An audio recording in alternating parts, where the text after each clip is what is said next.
je vais donner pour mieux comprendre dans le réel, je vais donner un exemple sur une monnaie qui existe.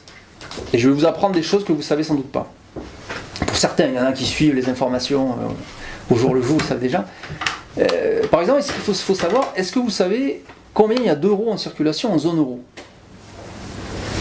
Vous ne savez pas.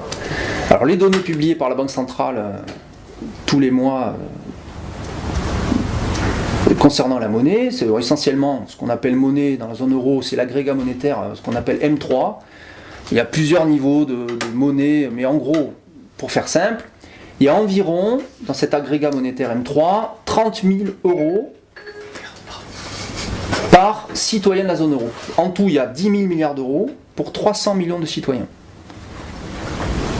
Alors ce qui est remarquable de noter, c'est que si on rapporte la masse monétaire dollar par rapport au nombre d'Américains, on tombe sur un chiffre à peu près équivalent. 30 000. Ouais. Il y a 30 000 euros par personne.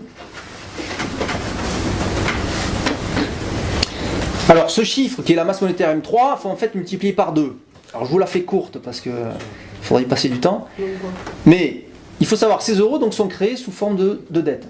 Donc on donne des titres de dette en échange de ces euros. Alors, donc ça c'est des euros par... Ouais, je vous parle des euros là. Les euros comptant la dette... Oui, ce qu'on appelle la dette en zone euro, c'est le gage de la monnaie qui circule en fait. Ah. En fait, en zone euro, pour faire simple, si vous faites la somme des dettes des États, de la dette des États, si vous faites la somme, vous prenez les États un par un qui sont dans la zone euro, vous faites la somme des dettes, vous obtenez 90% de la masse monétaire euro. C'est-à-dire les euros circulent sont essentiellement la dette des États de la zone euro. En fait, les États sont émetteurs de la monnaie en tant que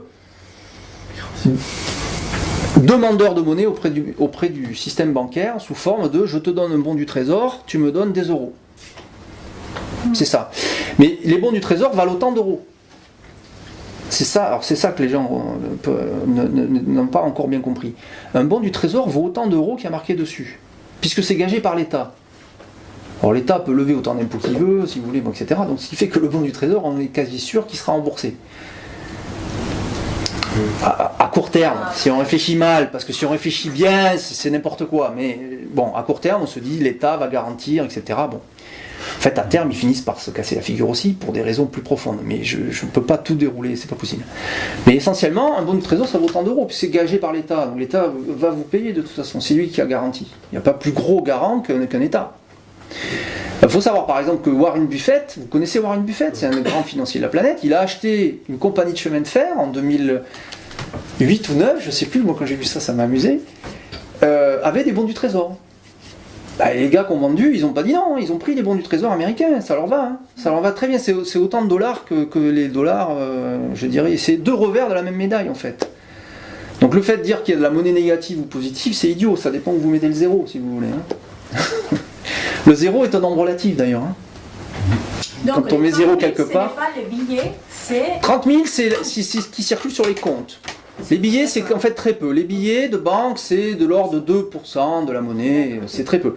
Ce qui est 30 000 euros, c'est l'ensemble des chiffres qui sont sur les comptes. Ça veut dire que si vous êtes à 30 000 euros sur votre compte en banque, vous êtes à la moyenne.